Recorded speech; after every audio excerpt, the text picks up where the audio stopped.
नमस्कार दोस्तों, आपका स्वागत है क्रांति चैनल में। मैं हूं रूपेश। आज हमारे खास मेहमान हैं मधु पूर्णिमा केसवर जी। आप भारतीय सामाजिक अनुसंधान परिषद के अध्यक्ष हैं, मनुषी पत्रिका की संपादक हैं। पुरुष उत्पीड़न के खिलाफ जब भी अत्याचार होता है, आप हमेशा आवाज़ अपनी बुलंद करते हैं। आज हमारे खास मुद्दे संत आसाराम जी बापू के ऊपर जो अत्याचार हो रहा है, उसके विषय में आप क्या बोलना चाहेंगे? देखिए, सबसे पहले तो मेरा संदेश है कि तो बापू आसाराम के साथ, संतों के साथ हो चुका है और शंकराचार्य जी तक के साथ हुआ है और हिंदू समाज एकदम डर जाता है। किसी पे आरोप लगा तो ये लगता है कि अरे हम आरोपी के साथ कैसे खड़े हो जाएं, और तहकीकात नहीं करते।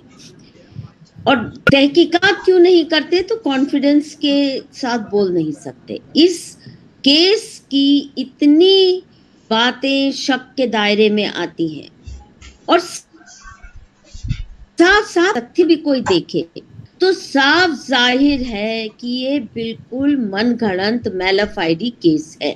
नंबर 1, जो छेड़खानी या रेप का आरोप लगाया एक तथाकथित माइनर गर्ल के साथ, एक तो उसके स्कूल सर्टिफिकेट है कि वो माइनर नहीं है, उसके कई डॉक्यूमेंट्री एविडेंस है कि वो माइनर नहीं है, पर उसको पॉक्सो में ठोकना था ताकि बेल भी ना मिल सके।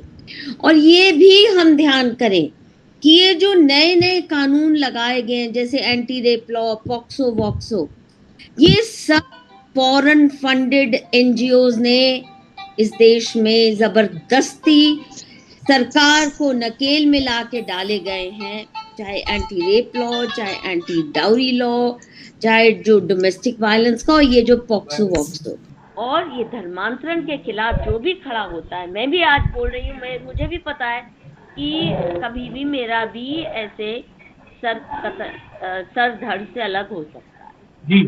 ये एजेंडा जो है इतना खतरनाक है डेमोग्राफिक इन्वेजन का, और ये इन्होंने कथुआ में किया। मोदी जी, ये बद्दुआएं मत लीजिए, ये बद्दुआएं मत लीजिए। जैसे आसाराम जी को भेड़ियों के हवाले कर रखा है अपने, और बेल भी नहीं दे रहे, ये आपकी सरकार से। ये बहुत बद्दुआएं मिलती हैं और ये बद्दुआएं लगती हैं। यही कथुआ में जम्मू रीजन में किया, जहाँ की वो 8 साल की लड़की, जिसका नाम उन्होंने तो खूब फैलाया, हम कुछ कहेंगे तो ये कहेंगे नाम दे दिया, मधु जी को जेल भेजो। विरोध किए और बीजेपी सरकार के लिए भी लानत की, मोदी के चलते, अमित शाह जी के चलते इतना अन्याय हो रहा है कि बेल तक ना मिले, ट्रायल ठीक ना हो, पॉक्सो में डाला है, जो कि इलीगल काम है। इलीगल है कि आप किसी अडल्ट लड़की, जिसने अपनी सहेली को खुद माना है कि मैंने झूठ मनगढ़ंत, ये ब्लैकमेल करने के लिए मेरे माँ पिता ने बापू आसाराम को ब्लैकमेल करने के लिए ये मुझसे लगवाया। ये सब के चलते ना तो केस की सुनवाई हो रही है, और जो लॉयर्स अभी कर रहे हैं, दुख की बात है कुछ आश्रम के ही वरिष्ठ लोग बिकाऊ बन गए। उन्होंने ही गलत मलत वकील भी लगाए, वो भी केस नहीं चलने दे रहे। इन्होंने अंदर आश्रम के भी सेंध लगाई है ताकि बिल्कुल टेक ओवर कर दिया जाए। और ये बापू जी के जाने के बाद नॉर्थ इंडिया में, क्योंकि इनकी फॉलोइंग बहुत बड़ी थी, धर्मांतरण बहुत तेजी से बढ़ रहा है। चर्च प्लांटिंग, मस्जिदों की प्लांटिंग बहुत तेजी से बढ़ रही है, जो हमारे देश के लिए भी खतरे की बात है। ये राष्ट्रीय सुरक्षा का मसला भी है। और देखिए, एक और बात, बापूजी के जाने के बाद और ऐसे धर्मगुरुओं के कईयों के जाने के बाद इस तरह केसेस पे आप देखिए, मुरारी बापू जैसे भी अल्लाह ईश्वर तेरो नाम, अल्लाहू अकबर करने लग गए हैं। हमारे कई संत संतनियां अब वो ईसाई धर्म का प्रचार करने लग गए हैं डर के। यानी उनको भी ब्लैकमेल किया जा रहा है, उनको प्रलोभन भी दिया जा रहा होगा, उनको ब्लैकमेल भी दिया जा रहा होगा कि आप एक हिंदू संस्कार के लिए आपने अपने बनाए आश्रम, हिंदू धर्म के प्रचार के लिए, और आप वहाँ पे ईसाई धर्म का प्रचार करने लग गए, आप इस्लाम का प्रचार करने लग गए। तो जाहिर है कि वो भी प्रेशर में है, या बिकाऊ बन गए हैं, या ब्लैकमेल, या दोनों का मिश्रण है। जी, आप कुछ कहना चाह रहे हैं? बहुत ही इम्पोर्टेंट सवाल पूछना चाहता हूँ। देखिए, लक्ष्मण नंद जी का आपने नाम सुना होगा। लक्ष्मण नंद जी जो उड़ीसा के आदिवासी क्षेत्र में काम करते थे। मैं आपको वो क्षेत्र बता देता हूँ कि उनको गोटी गोटी काट डाला गया वहां पर उड़ीसा कंधमाल में। वहां बापू जी के भी प्रकल्प चलाए जाते थे। उन्होंने वहां पर धर्मांतर रोकने का अंतिम चरण तक प्रयास किया, लेकिन जब उनको काट डाला गया, आज आप उस क्षेत्र में जाएंगे ना तो आप पाएंगे कि पूरे गांव के गांव कन्वर्ट कर दिए गए। बिल्कुल। बापू तो ने ऐसे क्षेत्रों में काम किया और ऐसे क्षेत्रों में काम करने के बाद आज के समय हम जब देख रहे हैं कि एक संत, एक समाज सेवी व्यक्ति जब इस हालत में आ जाए कि उसको ब्लड चढ़ने लगे और श्वासें जो जीवन और मरण के बीच में चलने लगे, उस बीच भी राजनीति का प्रपंच खेला जाए और जो अपने आप में बड़े बड़े टाइटल लगा के घूमते हैं कि हम हिंदुत्ववादी संगठन हैं, हम बड़े बड़े बुद्धिजीवी हैं, आज उनका झंडा एक भी नजर नहीं आता। कहीं आपको ऐसा नहीं लगता जो छोटी छोटी बातों में इतना तर्क करते हैं, आज उनके लिए ये तमाम बातें एक सब कुएं में चली गई हैं? क्रांति योद्धा जी, मैं 100% आपके साथ इस बात में सहमत हूँ। जो स्वामी लक्ष्मणानंद के साथ हुआ, अगेन बहुत बड़ी लाभ। आज गूगल सर्च करते हैं ना तो स्वामी लक्ष्मणानंद जी का नाम किसी को नहीं पता चलेगा। उनके ऊपर कोई पुस्तकें नहीं लिखी गई, उनके ऊपर कोई बड़े बड़े लेख नहीं लिखे गए, परंतु ग्राहम स्टेन, एक वो ईसाई व्यक्ति की हत्या जो हुई, कम से कम 10,000 लेख आपको मिल जाए। और उसके ऊपर भारत सरकार ने भी कितना नौटंकी की और श्रद्धांजलि देते थे नहीं थे। और जिसके आरोपी को बंद किया, जो कि तारा सिंह जी जो थे, जेल में आज भी सड़ रहे हैं। वो धर्मांतरण के खिलाफ ही थे लक्ष्मणानंद जी। और बीजेपी आरएसएस ने उनको कोई राष्ट्रीय सम्मान भी नहीं दिया, उनको मार्टरडम का दर्जा भी नहीं दिया, एक शहीद का दर्जा भी नहीं मिला आज तक। कभी नरेंद्र मोदी जी को भी मैंने नहीं सुना लक्ष्मणानंद जी का हवाला दे के बात करते हुए। और ये चर्चेस को आज भी लैंड ग्रांट दिए जा रहे हैं, क्योंकि ये जो चर्चेस प्लांट हो रही हैं, अगर हरियाणा में हो रही हैं या कहीं पे भी हो रही है जहाँ इनकी सरकारें हैं, मध्य प्रदेश में हो रही, तो जाहिर है कि वहाँ का पॉलिटिशियन, वहाँ का ब्यूरोक्रेट बिकाऊ है, जो चर्च प्लांटिंग की सुविधा दे रहा है, फ्री लैंड ग्रांट दे रहे हैं और तरह तरह के और भी सुविधाएं दिए जा रहे हैं। जिस तरह इनके कॉन्वेंट स्कूल्स को ही एड्स वायरस की तरह फैलने दिया जा रहा है देश में। ये सारे देश विरोधी तत्व हैं, इसमें कोई दो राय नहीं है। और ये धर्मांतरण के खिलाफ जो भी खड़ा होता है, मैं भी आज बोल रही हूँ, मुझे भी पता है कि कभी भी मेरा भी ऐसे सर धड़ से अलग हो सकता है जी। ये एजेंडा जो है इतना खतरनाक है डेमोग्राफिक इन्वेजन का, और ये इन्होंने कथुआ में किया। मोदी जी, ये बद्दुआएं मत लीजिए, ये बद्दुआएं मत लीजिए। जैसे आसाराम जी को भेड़ियों के हवाले कर रखा है अपने, और बेल भी नहीं दे रहे, ये आपकी सरकार से। ये बहुत बद्दुआएं मिलती हैं और ये बद्दुआएं लगती हैं। यही कथुआ में जम्मू रीजन में किया, जहाँ की वो 8 साल की लड़की जिसका नाम उन्होंने तो खूब फैलाया। हम कुछ कहेंगे तो ये कहेंगे नाम दे दिया, मधु जी को जेल भेजो।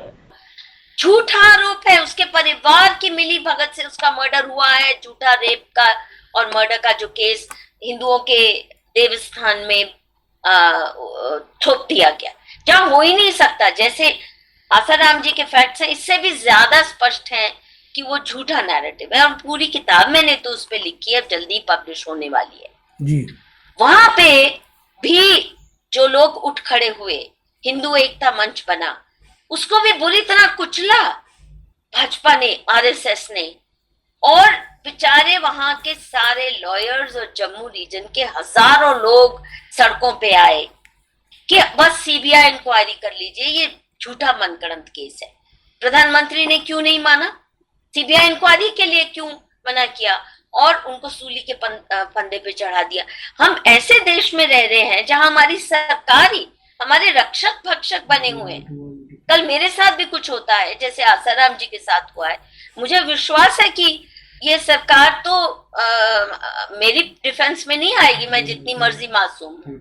ये बहुत खतरा, हिंदुओं को इसलिए एकजुट होके अपनी आवाज बुलंद करनी ही पड़ेगी। हम ये गलत फहमी में मत रहें कि भाजपा की सरकार है तो इसका मतलब अब देश सुरक्षित है। ये विदेशी ताकतें जिनको हम ब्रेकअप इंडिया गैंग कहते मधु हैं, पूर्णिमा जी, मैं आपके सामने कुछ तथ्य वो रखना चाहता हूँ। अब आप सभी के सामने कुछ मैं तथ्य रखना चाहता हूं जो बहुत ही पुख्ता है। जिस तरीके से आपने स्टेप बाय स्टेप बताया कि कैसे धराशायी सिस्टमेटिक तरीके से ये लोग करते रहे हैं और आगे करते रहेंगे, और आपकी जान को भी कई बार खतरा में ये लोग डाल सकते हैं। मैं एक छोटा सा क्लू देना चाहूंगा आसाराम बापू का। ये सन 2008 का वो चरण है जब उनके आश्रम में काला जादू होता है, इस तरीके का प्रोपोगंडा मचाया गया। बाद में फिर उनका जो दाग धुला सन 2011 के चरण में, फिर उसी कोर्ट ने बोला कि यहां पर ऐसा कुछ नहीं होता है। फिर मैं आपको आगे बताता हूं, उनके आश्रम में साधु लोग रहते हैं, भजन करने वाले ऐसे लोग रहते हैं। खुलेआम डंके की चोट पर बंदूकों की नोक से और डंडे से उन्हें मारा गया। गुजरात अहमदाबाद की मैं आपको बात बता रहा हूं। तब वो आंसू देखे नहीं गए और अशोक सिंघल जी वहां पर भागे भागे आए। उन्होंने देखा इस अत्याचार को कि निर्दोष आश्रम वासियों को खुलेआम पीटा गया। फिर चरण आगे चलते हैं। बापूजी ने खुलेआम इस चीज को बोला कि क्या यही सरकार में होना चाहिए? क्या वो लोग जो आश्रम में रहते थे, क्या वो अत्याचारी थे जिस तरीके से आपने पीटा? फिर उनके बाद सिस्टमेटिक तरीके से बापू को फंसाया गया। फिर उसके बाद बहुत सारी रैलियां निकाली गई और रैलियों में इतनी बेरहमी से लोगों को रौंदा गया। जो भजन करने वाले लोग हैं उनके ऊपर बम के गोले, आंसू गैस के गोले छोड़े गए। लाठी घमूसों से उनको रोडों में खींच खींच के ले आया गया और 4-4 दिन तक ऐसी काल कोठरी में डाल के रखा उन लोगों को कि जहां पर लैट्रिन बाथरूम तक नहीं करने दी गई। फिर और आइए, पिछले 8 साल से ऐसा कोई जिला नहीं है जहां पर ज्ञापन ना दिया गया हो सरकार को, रैलियां ना निकाली गई हों। अब एक निर्दोष संत जो भगवान राम का नाम लेना लोगों को सिखाते हैं, उनके भक्त भी कैसे होंगे? चलिए, वो अपना भजन करते हैं, उनकी जो कैपेसिटी है उसके अनुसार उन्होंने काम किया। अगर सपोज यही लोग अगर किसी नेता के अनुयायी होते तो नेता ईंट से ईंट बजा देता। ये सहिष्णुता का लाभ कब तक उठाएंगे ये लोग? बोला जाता है नेता नहीं, अगर मुसलमान कोई होते फकीर के अनुयायी तब आपके लिए ईंट पर ईंट बजती। आप किसी क्रिश्चियन डिनोमिनेशन के होते। अब देखिए, जो चर्चेस में सेक्सुअल एक्सप्लॉयटेशन है कॉन्वेंट्स के माध्यम से, ये बार बार खुल के आता रहा है। खुद वहां पे नन्स कईयों ने अपनी जान पे खेलकर खुलेआम आरोप लगाए हैं कि हमारे साथ यौन शोषण होता है। केवल हमारे साथ नहीं, ये रूटीनली ये बिशप और ये फादर्स इस तरह यंग नन्स के साथ करते हैं। आप बताइए कौन सा बिशप है जो आज भी अंदर है? दूसरा, इतनी बेरहमी से उनकी आवाज दबा दी जाती है। वो जो टॉम मडकल क्या थे, जो जलंधर के बिशप, जो एक उनके खुद के चर्च फादर ने कहा कि हाँ ये इन्होंने ज्यादती की, उसका मर्डर हो गया, फिर भी वो आदमी बिल्कुल हीरो की तरह बेल पे आया और आज भी छूट के खुलेआम बैठा है। कभी हमारी सरकार अगर नन्स को जाती भी है, बिल्कुल तो नहीं दिया, उन आवाजों को दबा दिया जाता है।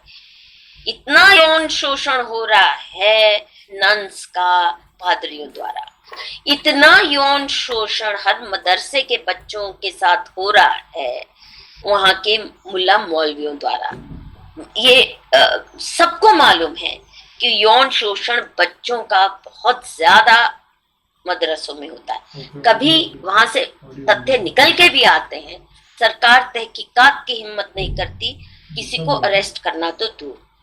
तो इससे अच्छा हम पाकिस्तान में ही जाके रह ले, कम से कम उस सरकार को खुले मुंह से कोस तो सकेंगे जी। हमको ये गलत तो नहीं होगी जी कि हम आजाद देश के नागरिक हैं। कहाँ आजादी हमारी? आज जितना हम डर के जी रहे हैं हिंदुस्तान में, मैं अंदाजा लगा सकती हूँ कि पाकिस्तान में हिंदुओं का क्या हशर होगा।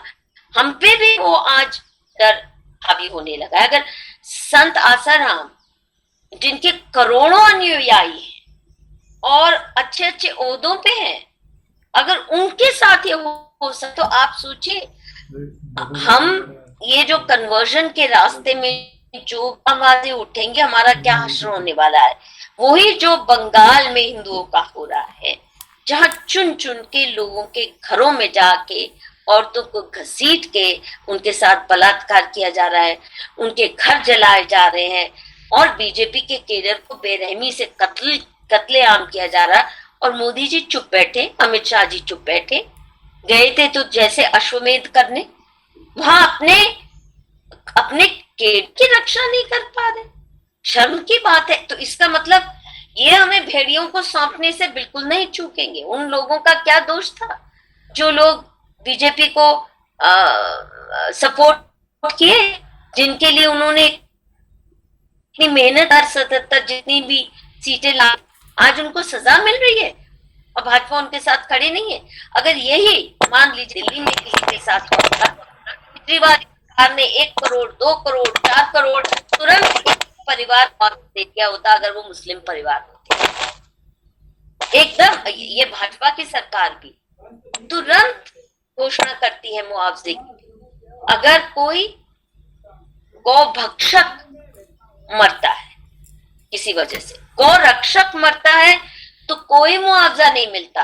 और बापूजी का शायद ये भी एक बहुत बड़ा क्राइम ही माना जाएगा कि उन्होंने 5000 या कितने हजारों गायों की सेवा करते थे। और गौ रक्षा का संदेश सारे मां सिंबल है जी। गौ माता भी हमारे समाज को, हमारे मधुकुमा जी, मैं आपके समय को कम लेते हुए आपसे एक सॉल्यूशन चाहता हूं। देखिए, बापूजी ने सबके लिए काम किया है, समाज के हर उस व्यक्ति का भला चाहा है जो समाज में जी रहा है, चाहे वो कीड़ा हो चाहे मकोड़ा हो, यहां तक कि हम कह सकते हैं हर जानवर, पशु, पक्षी, सबका भला चाहा है उन्होंने। आज बापूजी का मैटर सार्वजनिक होना चाहिए। आज हम देखते हैं कि इस देश में बहुत सारे बुद्धिजीवी हैं जो छोटी छोटी बात को लेकर अपना झंडा दिखा देते हैं कि हमको आगे आएंगे, हम इनके लिए फाइट करेंगे वगैरह वगैरह। आज क्या आपको नहीं लग रहा है कि बापूजी का मुद्दा एक सार्वजनिक होना चाहिए? जिस संत ने, जिस समाजसेवी व्यक्ति ने इतना सब कुछ किया, आज वो शहीदी की ओर जा रहे हैं। आज वो जिस तरीके से उनकी श्वासें जन्म मरण के बीच में झूल रही हैं, क्या बापूजी का मुद्दा समाजसेवी व्यक्तियों के हाथ में नहीं होना चाहिए? क्या समाजसेवी व्यक्तियों को आगे नहीं आना चाहिए?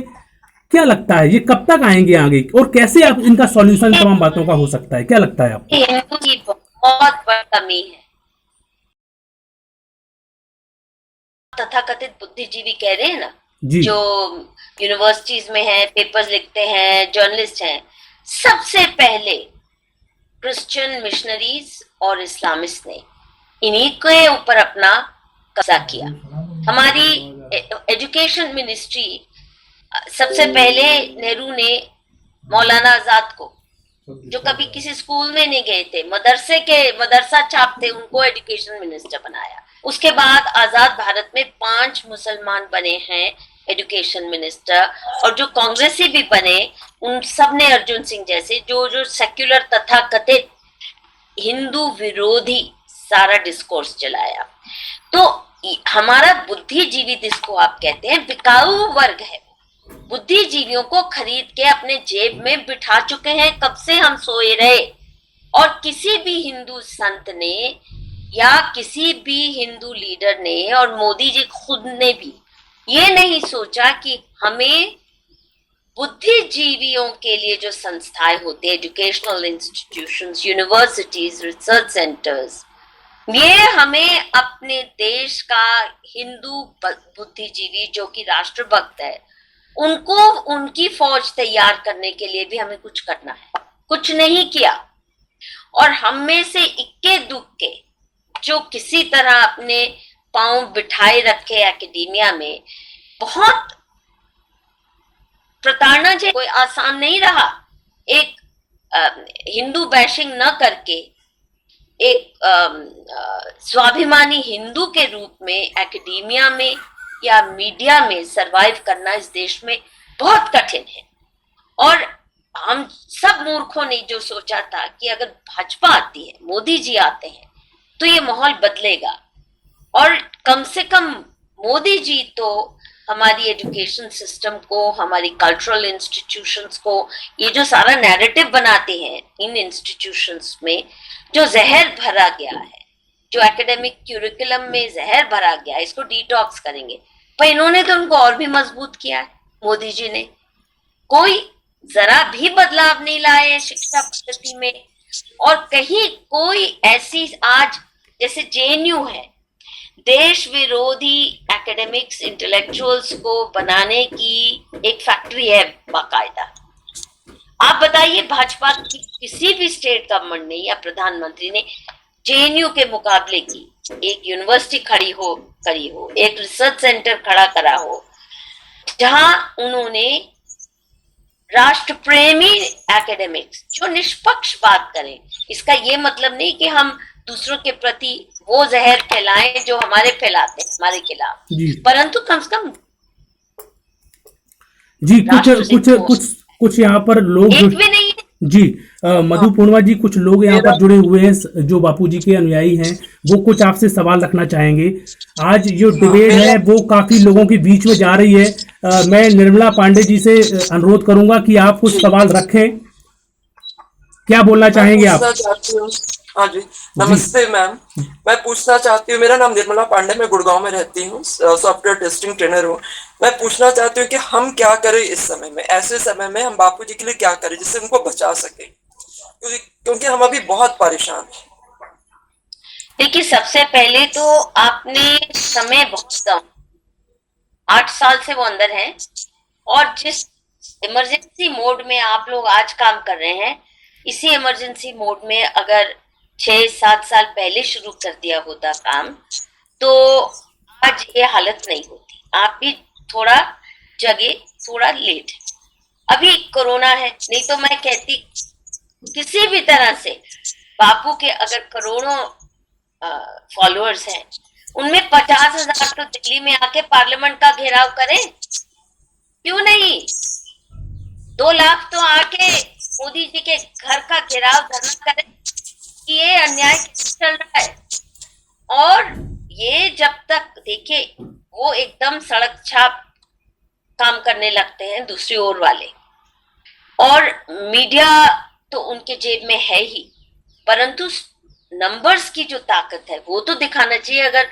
अगर उन्होंने इतने बड़े फॉलोइंग वाले संत को अंदर कर दिया और 2 लाख लोग भी सड़क पे नहीं आए, तो अब बताइए कैसे मालूम चलेगा कि क्या पावर है उनके फॉलोअर्स की। शुरू में हम आया करते थे, बहुत बार कोशिश की, लेकिन पुलिस हमारे पीछे पड़ी होती थी। हम जोधपुर गए, अहमदाबाद गए, दिल्ली में किया, लेकिन कहीं भी हमें मतलब उसकी छूट भी नहीं रहती थी, और कोई मीडिया नहीं दिखाता था कि इतने लोग इकट्ठे हुए, इनकी ये मांग है, कहीं भी कुछ भी नहीं। यहाँ पर पूर्णिमा केसर जी, थोड़ा सा मैं एक सवाल रखना चाहता हूँ। काफी लोगों का दर्द है, काफी प्रयास किए गए हैं, काफी प्रयास। क्या होता है कि हर एक व्यक्ति की कैटेगरी होती है। आप मुस्लिम समुदाय के लोगों को देखेंगे तो उनकी कम यूनिटी होती है, लेकिन बड़ा दिखता है। अब यहाँ पर क्या है, ये लोगों को कभी भी प्रतिकार इतना टॉप लेवल में नहीं सिखाया गया। भगवान का भजन करना, भंडारे करना, समाज उत्थान के कार्य करना, फिर भी बहुत सारे प्रयास किए गए हैं। अब देखिए ना, मीडिया आज इनके पक्ष में है, कोई भी पार्टी आज देख रहे हैं आपकी कोई पक्ष में नहीं है। समाज सेवी संगठन ऐसे मौत छिपा के भाग जाते हैं जैसे कि कोई सब्जेक्ट ही नहीं है उनका। मतलब ये बापू भले और उनके चेले भले, मतलब इनका कोई वो नहीं है। जिन बापू ने इन्हीं के लड़के बच्चों को अच्छे संस्कार मिले, उनके लिए रात दिन प्रयास किया, आज उन्हीं संगठन के बड़े बड़े लीडरों को इन तमाम चीजों को लेना देना ही नहीं होता है। वो भले ही अपने बच्चों को। तो मेरा ये सवाल है कि आज भले ही इस आग में, जब वो अंतिम चरण में चल रही है श्वासें, तो समाज सेवी व्यक्तियों को भी इसमें बड़े पैमाने में आहुति देना चाहिए, जो वो दे नहीं रहे हैं। आप तमाम संगठनों से जुड़े हुए हैं, क्या लगता है कि इन तमाम बातों में कैसा हमको प्रारूप बनाना पड़ेगा? देखिए, मैं तो मानती हूँ, पर आपको ये मालूम होना चाहिए, जिनको जो हमारे इंडिजिनियस भाव से जुड़े समाज सेवी संगठन रहे हैं, उनको पूरी तरह पीछे धकेल के भारत की सरकार ने फॉरेन फंडेड एनजीओ को ही समाज सेवा के ठेकेदार बना के सर पे बिठाया हुआ है। जी जो फॉरेन फंडेड एनजीओ नहीं है, जैसे ही आप फॉरेन फंडेड फोर्ड फाउंडेशन है इनके पैसे लेते हो, तरह आपको इंटरनेशनल अवार्ड मिलेंगे, नेशनल अवार्ड मिलेंगे, हर मिनिस्ट्री की पॉलिसी मेकिंग में, कमेटी में, लॉ कमीशन में बिठा दिया जाएगा। परंतु मानुषी जैसे संगठन जिन्होंने प्रण लिया था कि विदेशी पैसे से नहीं, एक पैसा भी नहीं उनसे लेंगे, उनके भीख के कटोरे के साथ हम नहीं करेंगे, तो भारत सरकार भी, और जिसमें मैं मोदी सरकार को भी शामिल करती हूँ, उनसे डर जाती हैं। उनको छूने से इतने बड़े बड़े उनके स्कैंडल, तीस्ता सेटलवाट के, इंदिरा जयसिंह के, जो बड़े बड़े एनजीओ समाज सेवी तथाकथित, इनके घपले, इनके स्कैम्स, इनके फरेब इतने स्पष्ट हैं। सरकार ने भी कुछ एक खुलासे किए कि कैसे राइट विक्टिम्स के नाम पैसे लेके ये अय्याशी करती थी, अपने लिए फ्रेंच वाइन्स और फॉरेन ट्रिप्स और ब्यूटी पार्लर के पैसे के बिल राइट विक्टिम्स के लिए पैसे जुटाने वालों से। पर आज तीस्ता सेटलवाट जेल में है क्या? जेल में है, जिन्होंने नरेंद्र मोदी को सूली पे चढ़ाने की कोशिश की, जिनके वजह से अमित शाह कितने साल जेल में रहे और कितने साल उनको गुजरात से निकाल दिया गया कि आप नहीं आ सकते, घुस नहीं सकते गुजरात से। वो तीस्ता सेटलवाट क्या जेल में है, जिसने इतने निर्दोषों को जेल में पहुंचाया। माया कोडनानी जैसे, बिल्कुल जैसे बापू आसाराम का तो आप निर्दोषिता की बात करते हैं, उससे भी ज्यादा एविडेंस है माया कोडनानी, झूठ फरेब से उसको फंसा गया है। मैंने खुद लिखा उसके ऊपर तो लंबा लेख एविडेंस के साथ। उसको पहले फांसी की सजा दिलवाई, फिर बड़ी मुश्किल से वो लाइफ इम्प्रिजनमेंट। आप देखिए क्या हो क्या रहा है। तीस्ता सेटलवाट जेल में नहीं है, जिसने इतना झूठ, जिसका प्रूवन है झूठ, जिसकी करप्शन, फॉरेन फंडिंग की मिसयूज, अय्याशी, जो सरकार के पास पूरा एविडेंस है, मोदी सरकार के पास, उस पे खरोंच नहीं आती। जी यही सब पॉइंट्स है, देखें आप जी। तो इसका मतलब कि सरकार से उम्मीद करना, क्योंकि हमारी सरकार पूरी तरह, मुझे तो कई बार लगता है कि पाकिस्तान चलाता है, आईएसआई चलाती है भारत सरकार। आप देखिए कर्नल पुरोहित के साथ क्या किया इन्होंने, आज भी वो बरी नहीं हुए हैं, अभी भी पड़े हुए हैं जी। हा? अभी भी जेल में पड़े हुए हैं और काफी यातनाएं सही हैं। बेल पे हैं, पर किसी ने, मैं शायद पहला व्यक्ति थी जिसने पूरा अध्ययन करके कर्नल पुरोहित की जो इनोसेंस पे ऊपर लेख 2 लिखे जी। परंतु भाजपा के किसी व्यक्ति ने, आरएसएस के किसी व्यक्ति ने उनको सपोर्ट नहीं किया। आज भी बेल पे है, पर 9 साल एक सीनियर मिलिट्री इंटेलिजेंस का ऑफिसर रहता है कर्नल जेल में, इसलिए क्योंकि उसने सिमी का नेटवर्क क्रैक किया, टेरर नेटवर्क को क्रैक किया, तो उसको जेल में। इसका मतलब हमारी आर्मी में भी घुसपैठ है पाकिस्तान की आईएसआई जी। सरकार सिर्फ कांग्रेस पार्टी नहीं है जो वहां जाके कहती है कि हमारी मदद करो, हमें वापस सत्ता में लाओ। यानी पाकिस्तान से गुहार लगाई जाती है कि हमें सत्ता में लाने में मदद करो। कांग्रेस पार्टी तो खुलेआम करती है। सोच सकते हैं अगर वो खुलेआम करती है तो अंडरग्राउंड नेटवर्क्स में सरकार की कितनी संस्थाओं में इनके कब्जे होंगे। यूपीएससी के माध्यम से इन्होंने क्या क्या, कहां नहीं अपने शिकंजे फैलाए हुए। पूरी सरकार में इनकी घुसपैठ इतनी मजबूत है, और मोदी जी उसको कम करने की बजाय जैसे आंख मूंद के सो रहे, कोई परवाह ही नहीं। मुझे बताइए ना, तीस्ता सेटलवाट क्यों नहीं जेल में? इंदिरा जयसिंह के मुकदमा क्यों नहीं चल रहा, जहाँ इतना दिखाए कि उसने भी कितने स्कैम्स किए। और रुपेश भाई, हम कुछ कहना चाह रहे हैं। रुपेश भाई, एक मिनट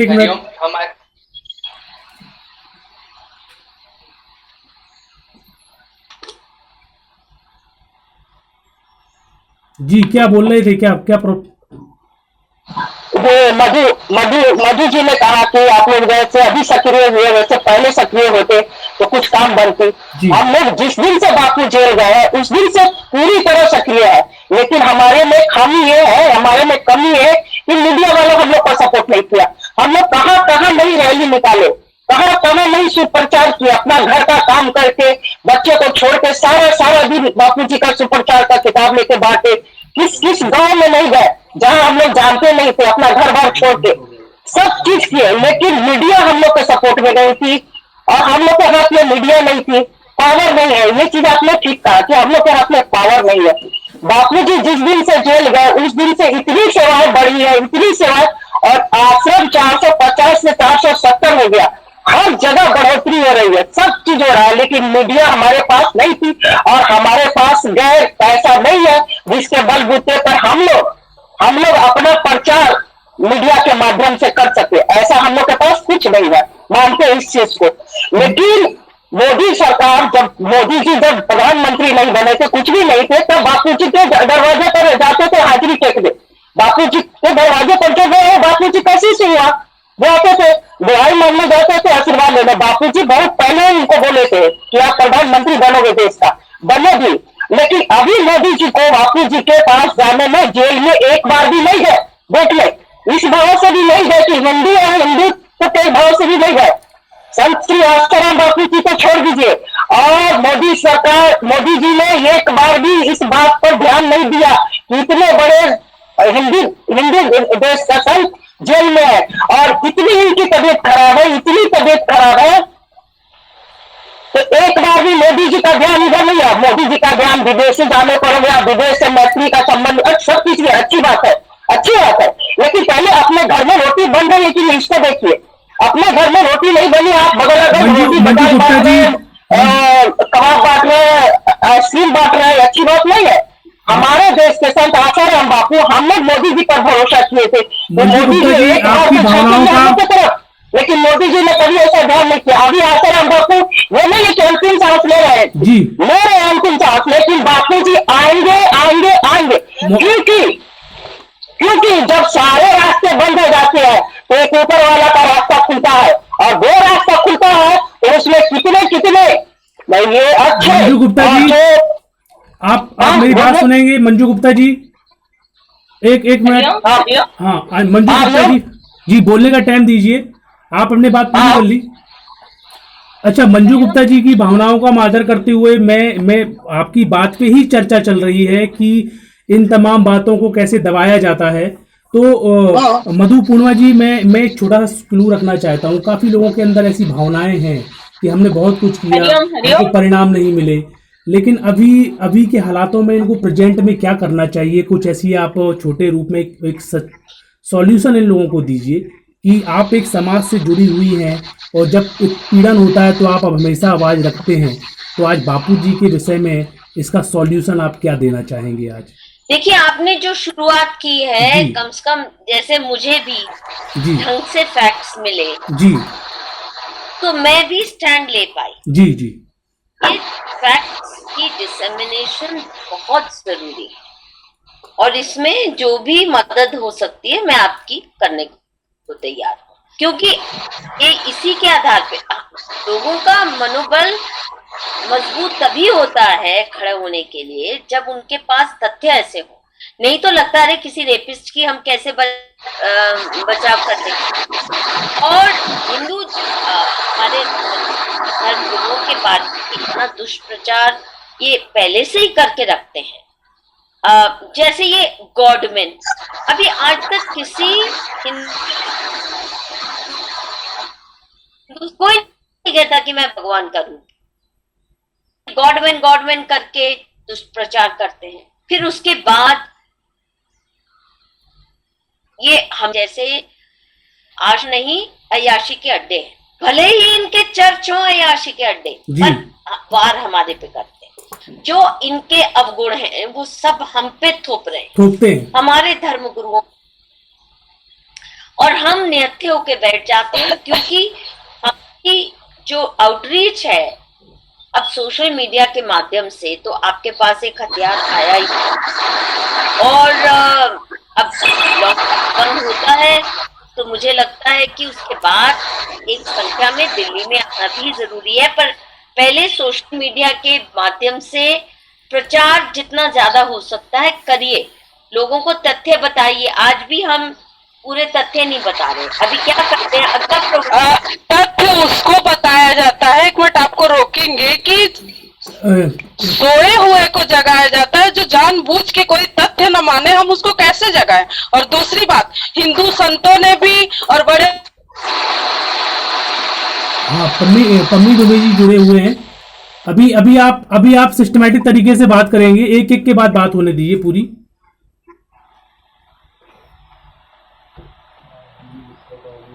देखिए, आपने कहा सोए को, अब जैसे मुझे तथ्य मिले तो मेरी आवाज में मजबूती आ गई जी। अगर ये तथ्य नहीं मिले होते जो कि वेरीफाइबल है तो मैं भी बोलने से झिझकती, क्योंकि हिंदू समाज में हमारी प्रथा ही नहीं है। जैसे मुस्लिम समाज में तो आपने देखा होगा, एक सोहराबुद्दीन जैसा टेररिस्ट, लश्कर तौयबा का टेररिस्ट जो मोदी जी की असैसिनेशन के लिए गया। दीदी, आज हम बापूजी के बारे में बात करें, आपसे बात रखना चाहते हैं कि भारत में बापूजी को, वो हिंदू समाज ने बड़े मंच से बापूजी को संत सभा का अध्यक्ष किया, तो क्या आज हिंदू समाज को ये जागृत होने की जरूरत नहीं कि आपकी पगड़ी कोई उठा के ले जाता है और आपको शर्म तक नहीं है कि आपने बापूजी के लिए आवाज नहीं उठाई। साधक तो अपने जिस स्तर पे है आवाज उठा ही रहे हैं, पर भारत के जो भी बड़े पदवियों पे बैठे उनकी भी है। बापू देश की धरोहर है और बापू के लिए ऐसे बड़ी पदवियों से उठ के बोलने की किसी ने हिम्मत क्यों नहीं की? क्या ये समाज का वो बनता नहीं कि आप जिस स्तर पे हो गुरुजी के लिए आवाज उठाओ? और आते थे सत्संगों में तो आप संतों को यूज क्यों करते हो? फिर आप किस मुंह से बापूजी के पास आओगे? हमारे गुरुजी की ये अवस्था है कि बापूजी अपना तकलीफ झेल रहे हैं और साधकों को भी कितनी पीड़ा है। साधक कहाँ जाए? साधक जज भी तो अपना पक्ष हर जगह रख रहे हैं ना। साधक जज का ऐसा नहीं कि राष्ट्रपति निकल गए, कितनी एप्लीकेशन राष्ट्रपति के पास हैं और बोलते हैं कहाँ कहाँ हम नहीं गए, साधक तो गए हैं। बस हमको एक लॉलीपॉप पकड़ाया जाता है। अभी नया है कि आपके साधक ही खुद गद्दार हैं। ठीक है, हम आपस में जहां पहुंच पाते हैं वहां लड़ाइयां चालू हो जाती हैं, लेकिन साधक हमारे जज की गद्दी पे बैठे हैं। प्रशासन के हाथ में भी तो कुछ होता है, पर ऐसे संत के साथ अन्याय हो रहा है तो समाज को किस रूप में जागृत होना चाहिए? हम तो आवाज उठा रहे, पर कैसी आवाज उठाएं, हम बड़े लोगों से वही पूछना चाहते हैं। देखिए, एक और मैं आपको बात बताऊं, इस देश का बहुत बहुत बहुत बड़ा दुर्भाग्य है जी। कि जो भी मुद्दा जो अंग्रेजी बोलने वाला एलीट वर्ग है वो उठाता है उसकी तरफ ध्यान पहुंच जाता है। जो मुद्दा केवल मराठी में या हिंदी भाषी उठाते हैं, तो जो एलीट बुद्धिजीवी वर्ग है जब तक उस मुद्दे पे अपनी छाप नहीं लगाता, स्टैंप नहीं लगाता, मीडिया भी नहीं लेता। आपने देखिए ना, तभी सोनिया गांधी ने अपने दरबार में कैसे वो एनएसी में सारे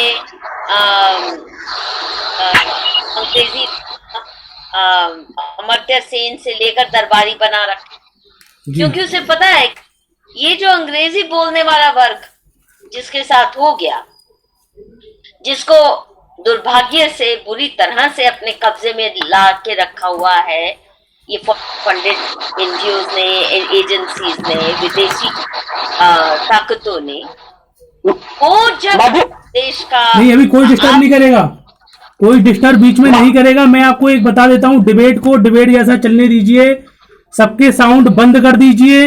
अभी जब कोई अपनी बात रख रहा है तो बीच में आप नहीं घुसे, आपको समय दिया जाएगा, किया जाएगा। सबके साउंड बंद कर दीजिए।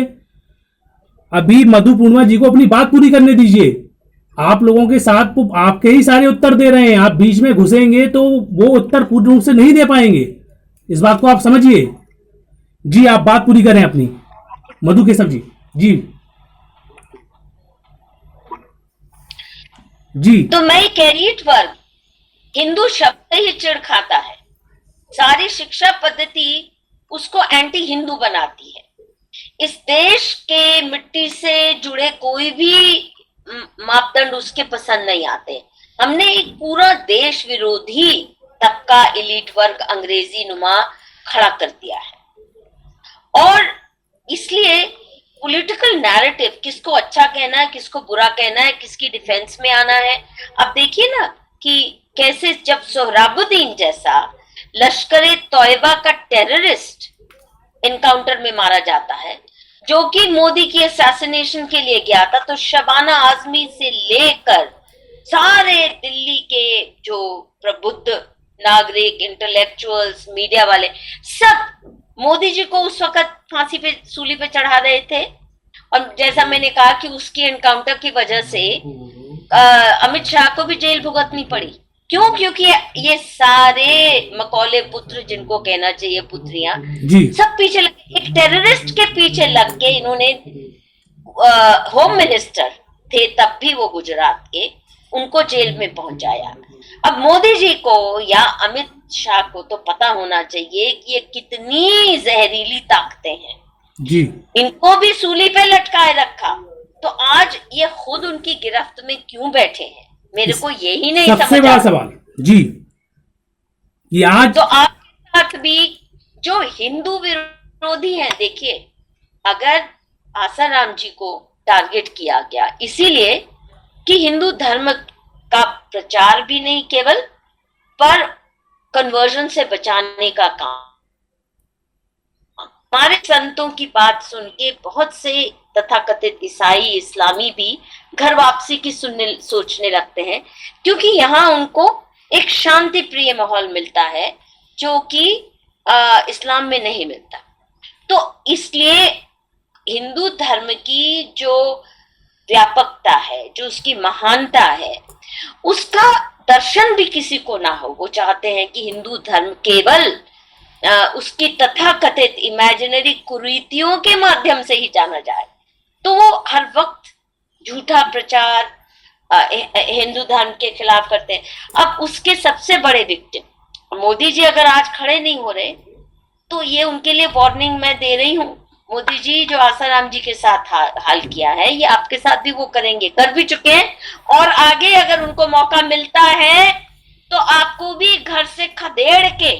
अरे इन्हें अटल बिहारी वाजपेयी को नहीं छोड़ा इन लोगों ने। अटल बिहारी वाजपेयी को ऐसे ही तो किया इन लोगों ने। अटल बिहारी वाजपेयी को आप देखें ना किस कगार में लाके खड़ा कर दिया, तो क्या ये मोदी को छोड़ देंगे? सिर्फ प्रधानमंत्री की गद्दी से उतारा। मोदी जी के प्रति इनकी खुन्नस इतनी ज्यादा है कि वो जो सद्दाम हुसैन और वो क्या लिबिया का था, जिसका आपको याद है कैसे उसको घसीट के उसके तहखाने से लेके आए, और कैसा मोदी जी से तो बहुत खार खाते हैं। इनको पता होना चाहिए ये इनके भी जान के दुश्मन है, जिनकी गिरफ्त के ये हिंदू समाज को आज दबने दे रहे हैं।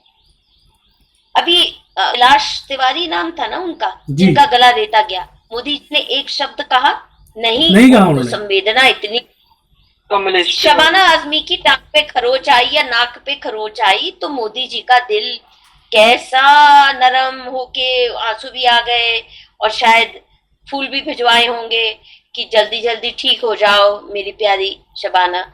तो मोदी जी के हरकतें अनोखी हैं, कोई समझ ही नहीं सकता कि कैलाश तिवारी के साथ, कैलाश तिवारी सही नाम बोल रही हूँ ना जी, कमलेश तिवारी, राइट, कमलेश तिवारी की बात कर रहे हैं जी।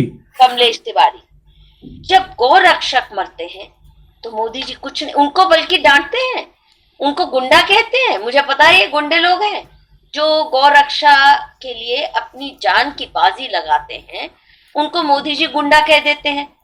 और जो गौ भक्षक है, अगर उन पे थोड़ी सी आंच आती है तो मोदी जी तुरंत उनके बचाव में खड़े हो जाते। ये पगलेट है मोदी जी इन बातों में, और ये अपने पांव खुद पे कुल्हाड़ी मार रहे हैं, अपना नुकसान कर रहे हैं। मैं जो ये आज कह रही हूँ चेतावनी के रूप में, ये नहीं कि मैं मोदी को नीचे गिराना चाहती हूँ। हम चाहते हैं कि आप समय पे जग जाएं, नहीं तो आपका भी बदहाली होने वाली है। मैं आपके सामने आपके सामने क्लू रख रहा हूँ कि हमारे घर में हमारे बाप दादा होते हैं, हमारे माताएं होती हैं, हमारे ऐसे ऐसे दृष्टिकोण होते हैं कि जिनके अंतिम चरण में हम दृश्य देख के आंखों से आंसू आ जाते हैं। आज एक इतने बड़े समाज सेवी आसाराम बापू आज वृद्ध हैं, इनके पिता के समान हैं। आज अपने घर में अगर अपने पिता को अगर ऐसा होता है ना तो कैसे आंसू आते हैं। आज बापूजी की ऐसी तस्वीरें देखकर इनके हृदय नहीं पसीज रहे हैं। सोचिए कि ऐसे समाज सेवी व्यक्ति की ये लोग ये हालत कर सकते हैं, तो क्या इस देश के नेता अपने आप को सेफ समझ रहे हैं? ये कितनी बड़ी गलतफहमी में है। क्या लगता है मधु पूर्णिमा जी आपको? आप बिल्कुल सही कह रहे हैं, बिल्कुल सही कह रहे हैं।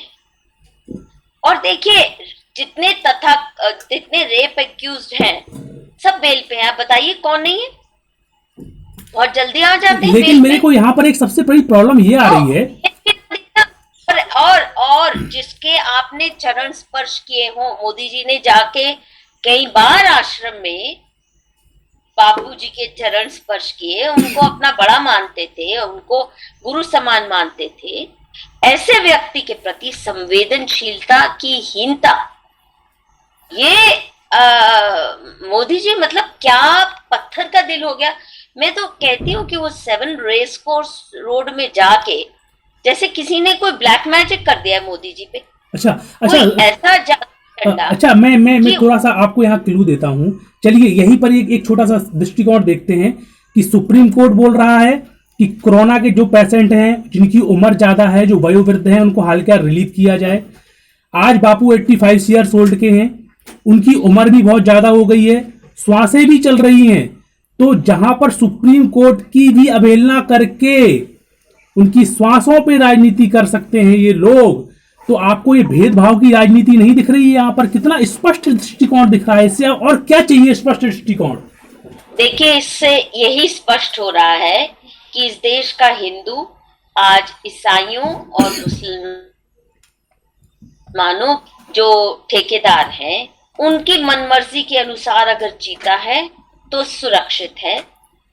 हमारी सरकार हिंदुओं की सुरक्षा के लिए बिल्कुल नहीं है। ये जो आपने कहा ना कि सुप्रीम कोर्ट का जो कानून लफंगों के लिए, लुच्चों के लिए, मर्डरर्स के लिए, मर्डर एक्यूज्ड के लिए, हर एक किस्म के एक्यूज्ड के लिए, टेररिस्ट के लिए भी एप्लीकेबल है, वो एक संत के लिए एप्लीकेबल नहीं है। ये तो कोई भागने वाले हैं नहीं, फरार होने वाले नहीं है बापू। तो उनके ऊपर सुप्रीम कोर्ट के हिंदुओं के ऊपर या हिंदू गुरु के लिए कोई कानून नहीं। We are living in a lawless universe, in a lawless country.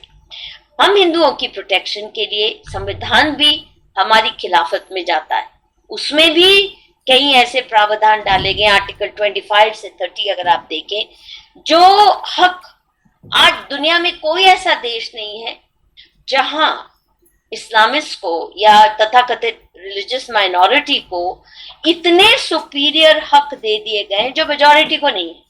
हर देश में होता है कि मेजॉरिटी कहती है कि हमें, माइनॉरिटी तथाकथित रिलीजियस माइनॉरिटी कहती है कि हमें वो हक दे दीजिए जो मेजॉरिटी के, हमें बराबर का हक दीजिए। यहाँ उल्टा है, यहाँ की हिंदू मेजॉरिटी भीख मांगती है, हमें कृपया वो हक तो दे दीजिए जो इस देश के देशद्रोही मुसलमानों के लिए है, जो ब्रेकअप इंडिया ताकत, जो क्रिश्चियन मिशनरी तैयार कर रहे हैं, उनके जो हक हैं कम से कम उतने तो हमें दे दीजिए। अरे इस देश के नागरिक का ही हक दे दीजिए, इस देश के नागरिक का ही हक दे दीजिए, जिससे कि तुम इतना अत्याचार तो नहीं कर सको। ये आंसू, ये दर्द, ये फोटोज, ये वीडियोस, ये इन लोगों को नहीं दिख रहा है। आपको ये नहीं लग रहा है कि ये बापूजी को इस देश का नागरिक ही नहीं मानते हैं? इतना बड़ा अत्याचार से बड़ा और क्या हो सकता है? अगर शायद पाकिस्तान के प्रधानमंत्री से या आईएसआई के चीफ से अपील करो तो शायद वो सुन ले जी, और वो फिर फोन उठा के अगर मोदी जी को कर दे तो हो सकता है कि मोदी जी मान जाए। अब जैसे मलेरकोटला जो एक मुस्लिम मेजॉरिटी डिस्ट्रिक्ट पंजाब के चीफ मिनिस्टर ने घोषित किया है, तो पाकिस्तान से ही हिदायत आई होगी। ये देश के हित की बात नहीं थी।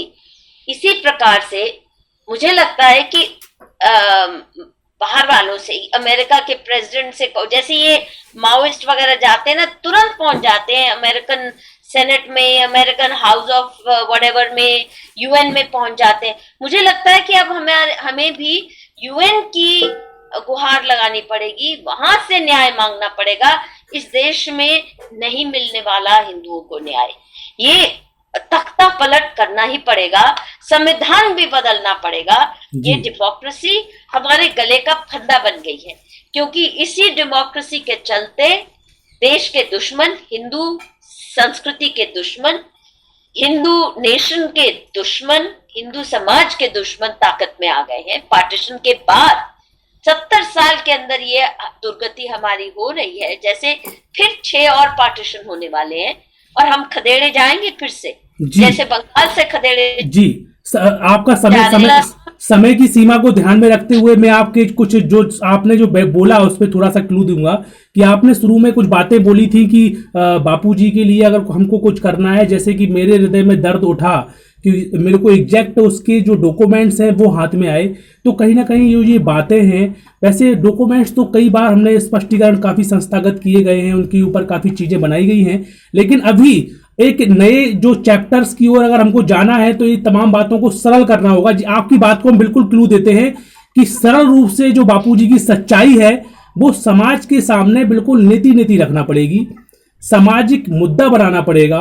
और यूएन की जो ह्यूमन राइट्स कमीशन है ना, उनके भी जो ह्यूमन राइट्स के, आप मोदी सरकार के खिलाफ वहां पिटीशन डालिए। जी, मैं तुझे बताती हूँ, ये करना ही पड़ेगा।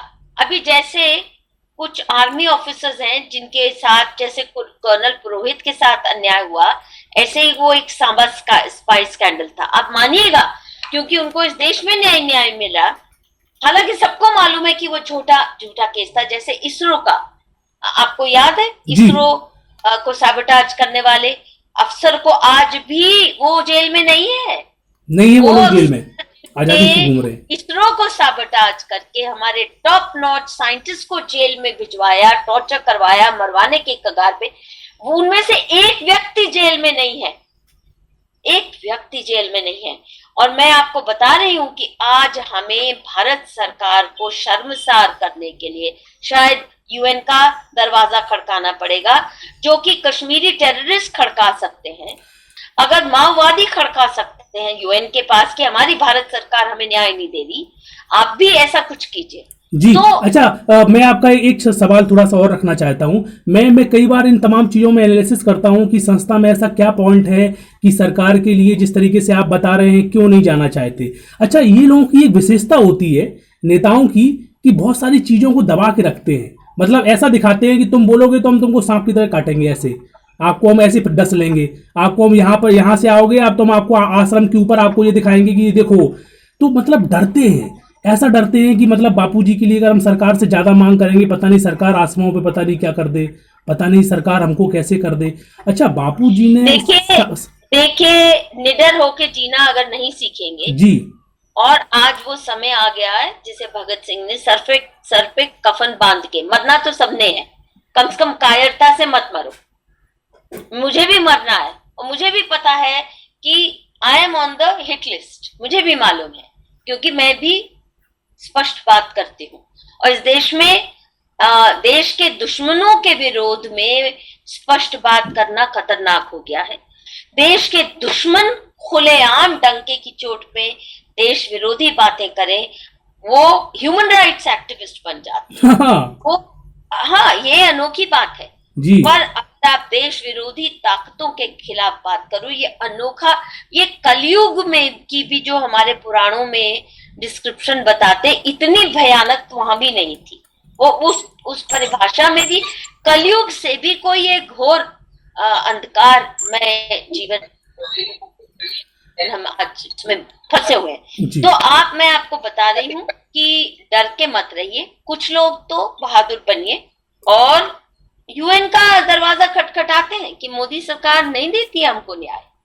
और मुझे लग रहा है कि भारत की कॉन्स्टिट्यूशन को भी हमें चैलेंज करना पड़ेगा यूएन में, कि इतनी हिंदू विरोधी है और इसके इतने कर्मकांड इतने विरोधी रहे, हिंदू विरोधी, कि हम इस देश के जो रूलिंग पार्टीज हैं उन पे अब हम नहीं भरोसा कर सकते, नहीं कर सकते। ये अगर हम निडर होके ये तय कर लें तो अपनी स्ट्रैटेजी के 10 और बिंदु हमें मिलेंगे। अगर हमारे आर्मी ऑफिसर्स जो हैं जिनके साथ अन्याय हुआ है, जैसे कर्नल पुरोहित के साथ, वो यूएन में एप्लीकेशन डाल सकते हैं, तो आप लोग क्यों नहीं डाल सकते? क्या कर लेंगे इससे ज्यादा? क्या कर लेंगे? अच्छा, एक सवाल थोड़ा सा यहाँ पर उठता है कि ये लोग काफी चीजें बोलते हैं कि मिशनरियां बड़े पैमाने में काम कर रही हैं, वहां से उनके काका बाप दादा बैठे हुए हैं, कहीं ऐसा तो नहीं यूएन में भी कुछ षड्यंत्र कर दें, भारत में हमको न्याय नहीं मिल पा रहा है तो वहां भी कुछ ना क्लेम कर दें। यूएन वाली गोली तो नहीं करेंगे। देखो जी, गोल्डन टेम्पल पे एक हमला इंदिरा गांधी ने किया तो सिखों ने कांग्रेस के क्या बोलते हैं ना को चने चबवा दिए, क्या नहीं किया? बिल्कुल राइट। आपने एक उस हमले का बदला, आप लोग समझ जाइए, अगर हम डर के दब्बू बन के रहे तो आपके हर आश्रम को ये कब्जा करेंगे ही करेंगे। इसी नियति से तो बापू को रास्ते से निकाला है। इससे ज्यादा क्या कर सकते हैं? किस लिए डर रहे हैं आप? अपने हक की लड़ाई को लड़ना सीखना हमको, और इस तरीके से। अच्छा, एक चीज हम और देख रहे हैं कि बापूजी का जो सब्जेक्ट है, जैसे काची-कोटी की शंकराचार्य का सब्जेक्ट था, सभी लोग कूद पड़े उसमें, कभी और भी बहुत सारे सब्जेक्ट होते हैं उसमें कूद पड़ते हैं, जैसे कर्नल पुरोहित का आपने नहीं कूदे थे, कोई नहीं कूदा था जी। काफी मतलब आज हम देख रहे हैं कि बापूजी के सब्जेक्ट में बस सब लोग नाक सकोड़ रहे हैं, कई चीजें हैं खुल के नहीं आते, आज बस पिस रहे हैं तो उनके बापू बापू के शिष्य, बापू बापू के शिष्य, बापू बापू के शिष्य, ऐसा गेम चल रहा है। मतलब और लोग जो अधिकार अपना नहीं समझ रहे हैं, ये बहुत बड़ा बोर्ड में लाके खड़ा कर दिया है। सवाल ये नहीं है जी, आप अपने को संगठित शक्ति में परिवर्तित कीजिए। पहले उस संगठित शक्ति में चाहे 100 लोग हैं, चाहे 1000 हैं, चाहे 10,000 हैं, मैं नहीं जानती आपके साथ कितने लोग हैं जी। अगर करोड़ों भक्त हैं तो कम से कम 1000 2000 तो आप एक संगठित शक्ति बन सकते हैं। जो दिमागी जो राजीव मल्होत्रा उसका टर्म यूज करते हैं, इंटेलेक्चुअल क्षत्रिय बन के लड़ाई लड़े। ये कोई बंदूकों की लड़ाई नहीं है अभी जो आप लड़ सकते हैं, ये तो लड़ाई इंटेलेक्चुअल वॉरियर्स लड़ सकते हैं। तो ऐसे कम से कम 100, 1000, 2000 लोग तो होने चाहिए जो वो लड़ाई लड़ने की क्षमता रखते हैं, जिसके लिए कोई बंदूक उठाना या कोई जेल तोड़ना ऐसा नहीं करना है। या जो तो सिखों ने गोल्डन टेम्पल के या बाबरी मस्जिद तथाकथित उसको ढाने आते हैं ना, मुसलमानों ने वो मस्जिद जो मंदिर तोड़ के बनाई गई थी, 500 साल हिंदू उसके लिए संघर्ष लड़ते रहे, और मुसलमानों ने कितने बम फोड़े, कितने हिंदू मारे, पाकिस्तान में, बांग्लादेश में, हिंदुस्तान में कितने टेरर अटैक्स किए ढांचे के बदले में। हम इतने दब्बू और कायर क्यों हैं? और मुझे लग रहा है हर आश्रम को अब अपना एक फौजी यूनिट बनाना पड़ेगा जी। ये पुलिस पे हम नहीं रह सकते, ये कब्जे करेंगे। और ये लड़ाई अब जैसे बंगाल में अगर बीजेपी में थोड़ी भी स्वाभिमान की बात होती तो वहां चुनाव से बहुत पहले जहां जहां इनके कार्यकर्ता हैं वहां पे लीगल डिफेंस टीम और सेल्फ डिफेंस टीम्स पूरी मंडलियां होनी चाहिए थी उन सब गांव में। कुछ भी नहीं, वो बेचारे निहत्थे पिट रहे हैं जी।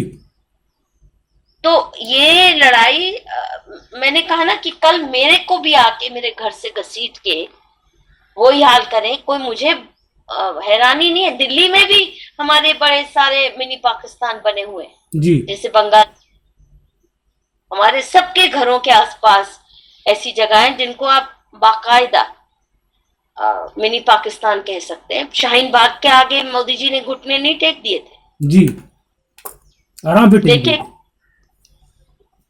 खालिस्तानियों के आगे घुटने टेके बैठे हैं जो बॉर्डर पे बैठे हैं किसानों के नाम पे जी। वो खालिस्तानी है, उसमें कोई माओवादी खालिस्तानी, वो सारा गिरोह देशद्रोहियों का। मोदी जी उनको हटा पाए? बहुत निरीह प्राणी है उनके प्रति मोदी जी। मोदी जी केवल हम पे दहाड़ सकते हैं।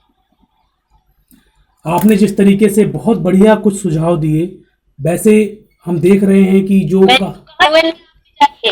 कम से कम इसकी चर्चा तो होने लगे। यूएन में जाइए, चर्चा तो हो। पूजा जी कहिए। जी, अभी कुछ सवाल कर लेते हैं। बहुत शॉर्ट सवाल रखना, बहुत कम शब्दों में सवाल रखिए और बोलने का भी मौका दीजिए। जी पूजा जी बोले। एक सेकंड दीजिए मुझे। जी ओके। इस समय हमारे बीच पूजा जी हैं, मंजू गुप्ता जी हैं और निर्मला पांडे जी हैं। आप अपना वीडियो ऑन करें, चेहरा नहीं दिख रहा है आपका। नित्या जी हैं, आप अपना चेहरा ऑन करें। रचना सिंह जी, आप भी सिंगापुर से जुड़े हुए हैं, आप भी वीडियो पे आ सकते हैं। एक एक करके सवाल करेंगे, शॉर्टकट में सवाल करेंगे और उत्तर ढूंढने की कोशिश करेंगे। पूजा सिंह जी बोले। नमस्ते मैम। जी नमस्ते मैम। मैं आपको मेरी आवाज आ रही है? हाँ आ रही है। आप सबको मेरी आवाज आ रही है? आ रही है, बोलो। आपकी आवाज नहीं आ रही है, आप थोड़ा तेज बोले। सबसे पहले तो ऐसा एक उपाय बताइए कि जिससे नारायण साईं जी जो बापू जी के सुपुत्र हैं वो उन तक बेल लेकर पहुंचे, क्योंकि उस टाइम उनका बापू जी का इतना भी हक नहीं बनता कि उनके परिवार का एक सिंगल पर्सन उनके पास हो। उनके पास कोई भी नहीं है घर का सदस्य। और देखिए ये सवाल जो आप सरकार से पूछना चाहते हैं, मुझसे मैं मानती हूँ कि उनको वहाँ जेल में नहीं चाहिए। तो बापूजी की कोई कदर नहीं तो उनके बेटे की क्या कदर रखेंगे, आप खुद ही सोच सकते हैं। बेटे के बारे में मैं जानती भी नहीं, परंतु ये सवाल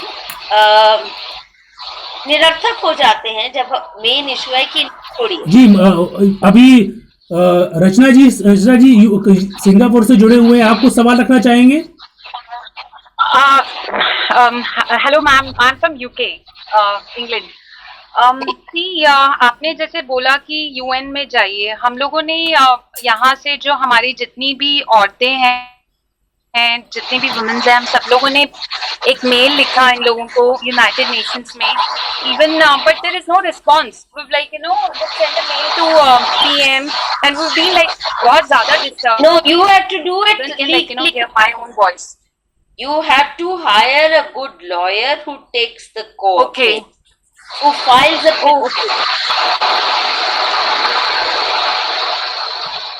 इसका कोई फायदा नहीं है कि आप रुपेश जी थोड़ा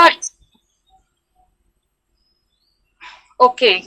तो हम लोगों को आप ये कह रहे हैं, एडवाइस दे रहे हैं कि लॉयर के थ्रू जाना चाहिए। जी आप सुने, आपका सवाल पूरा हो गया। जी सुने, मधु पूर्णिमा जी बोले, इनका उत्तर बोल दिए। जी हाँ जी, इन्होंने जो प्रश्न किया है थोड़ा सा आप इसके उत्तर में कुछ बताइए।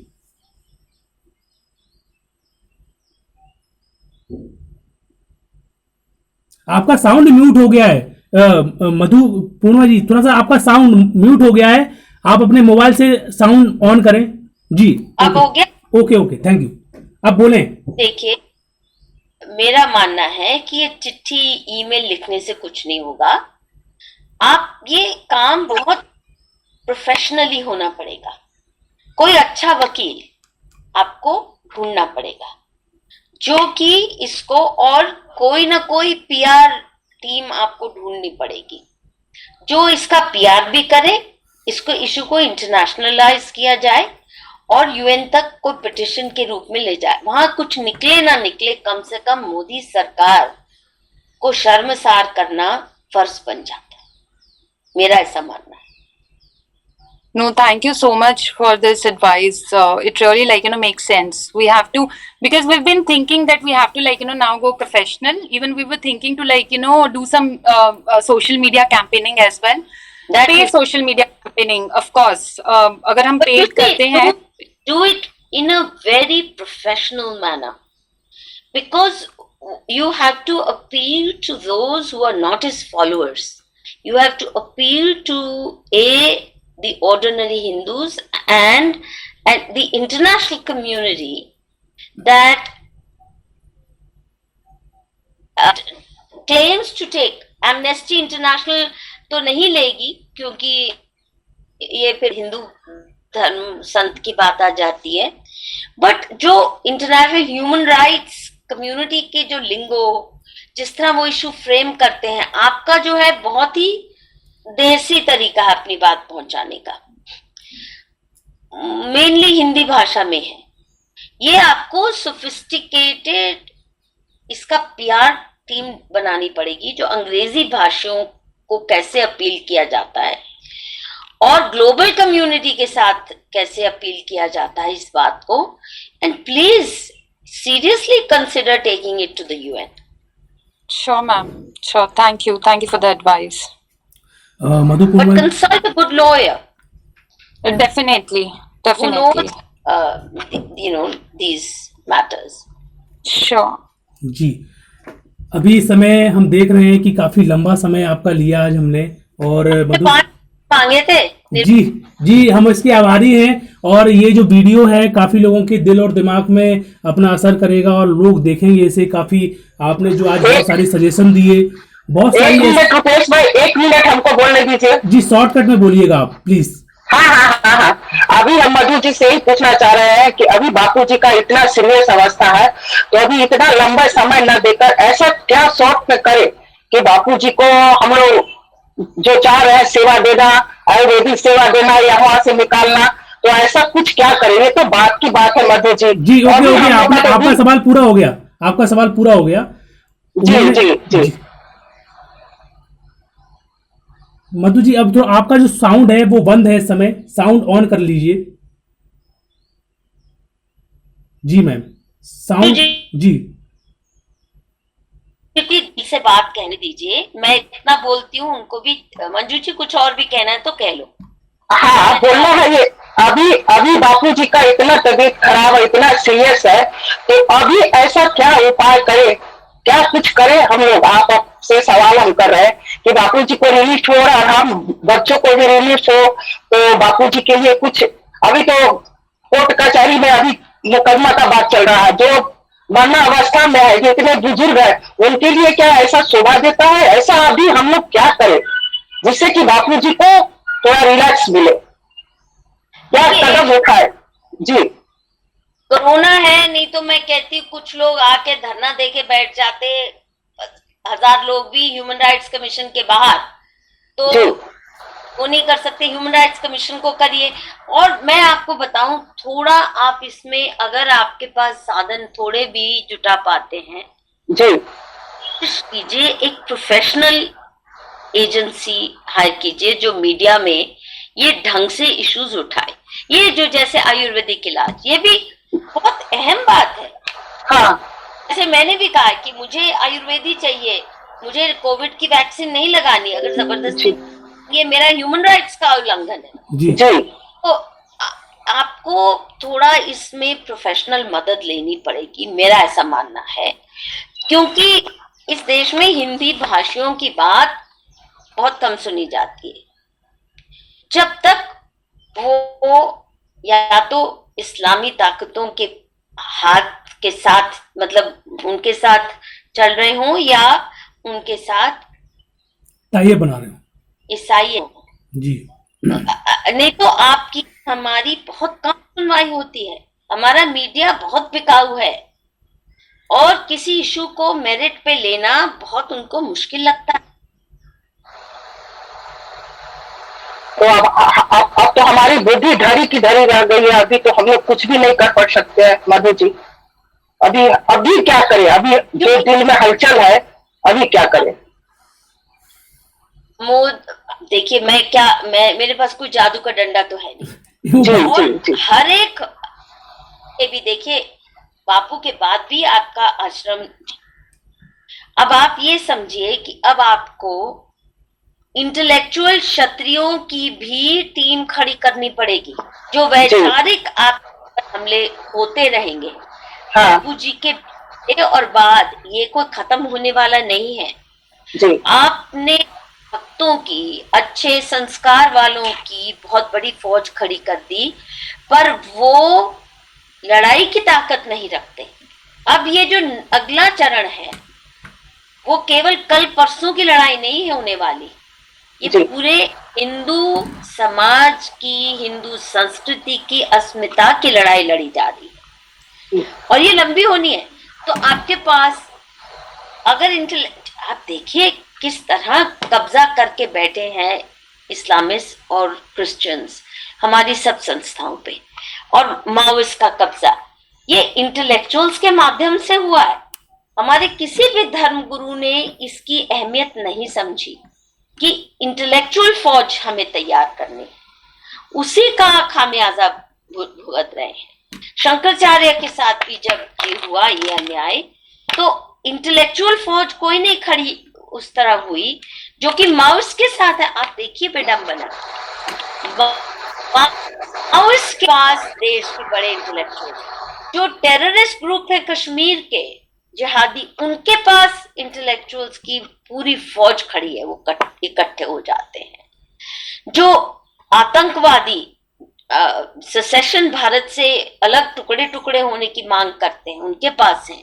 हम हिंदू समाज ने इंटेलेक्चुअल्स को नरिश नहीं किया, जो क्षत्रिय इंटेलेक्चुअल क्षत्रिय हों, जो ये लड़ाई लड़ सके मजबूती से, जिनकी आवाज नेशनली इंटरनेशनली सुनी जाती हो। पढ़ते लिखते नहीं है ना एक तो हिंदू समाज के लोग, अपना इतिहास भी हमने इस्लामिस्ट के हाथ छोड़ दिया, माओइस्ट के हाथ, कम्युनिस्ट के हाथ छोड़ दिया। देश का इतिहास भी कम्युनिस्ट और इस्लामिस्ट लिख रहे हैं। हम सोए रहे ना जी, महाभारत रामायण भी यही लोग बना रहे हैं जी, तो हम सोए रहे ना, किसी ने ये परवाह नहीं की ना,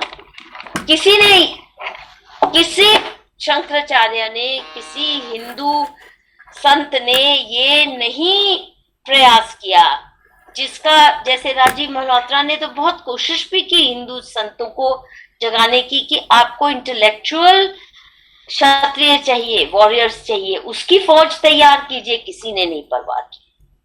सबको यही लगता है अरे मेरे पास 50 लाख, 2 करोड़, 2 करोड़ से 4 करोड़ में कैसे मठों में जो आपके बाकी संत भी समाज नहीं आ रहे। अगर मान लीजिए 1000 संत ही बाकी आ जाते दिल्ली में धरना देने की, ये कैसे चल सकता है? इतना झूठा केस, फर्क पड़ता नहीं आए ना। पर अब गंगा माँ की भी बदहाली, उनको ऐसा लगता है कि ये बापूजी का बेटा है। गंदे नाले पे जाते हैं, गंगा माँ में कभी साधु संत आए लड़ने। हम बहुत भीरू और कायर हो गए हैं। बस हम अच्छे हो जाएं, हमारे संस्कार, हमारे बच्चे ठीक रहे, संस्कार, इससे नहीं बात चलने वाली। देश को बचाना है तो हिंदू समाज को अब अपने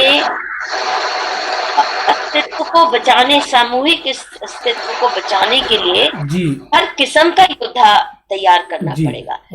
शिवाजी, प्रताप और जैसे मैंने कहा इंटेलेक्चुअल क्षत्रिय, ये दोनों किस्म के योद्धा तैयार करने पड़ेंगे। मधु पूर्णिमा जी, ये लंबी लड़ाई है जी। मधु पूर्णिमा जी, समय का हम देख रहे हैं कि आपने बहुत कीमती अपना समय दिया। हम लोग बहुत आभारी हैं कि आज आपका जो हमको सानिध्य, इन शब्दों से आपने काफ़ी चीज़ों को स्पष्ट करते हुए एक बहुत ही अच्छा मार्गदर्शन समाज के सामने रखा। और हम चाहते हैं कि देखिए आपका इतना बड़ा पद है, आप भी एक समाज में बड़े पैमाने में बुद्धिजीवी कहलाते हैं जी। आप एक अपने आप नहीं हो जी, हम चाहिए भी नहीं सरकारी पद। हम अपना भाव व्यक्त कर रहे हैं। आप एक अपने आप में एक बड़े बुद्धिजीवी कहलाते हैं। आपसे उन लोगों को सीख लेना चाहिए जो अपने आप में टैप लगाए बैठे हुए हैं, छोटी छोटी बातों में बड़ी बड़ी बातें बोलने के लिए बड़ी बड़ी डिबेटों में आ जाते हैं, बड़े बड़े मुद्दे रखने की बात करने लगते हैं।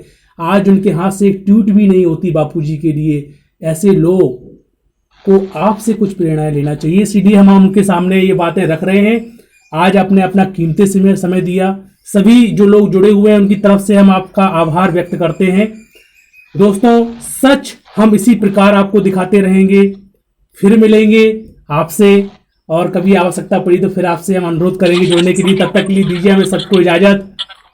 नमस्कार। Thank you ma'am, thank you so much. Thank you, thank you. धन्यवाद।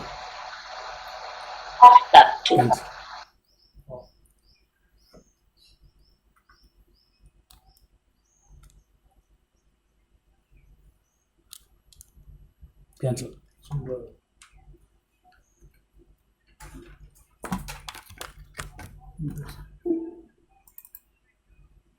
चलो उनका भी करो।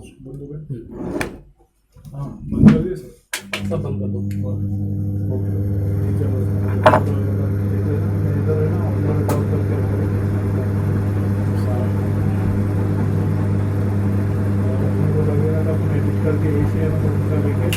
पता नहीं अजीब एडिट करता है, जो एडिट करता है वो नए पैमाने से अपलोड हो जाता है। ये आप भी अपन करेंगे, गलत कर देता है बोले एडिट तो उसका आगे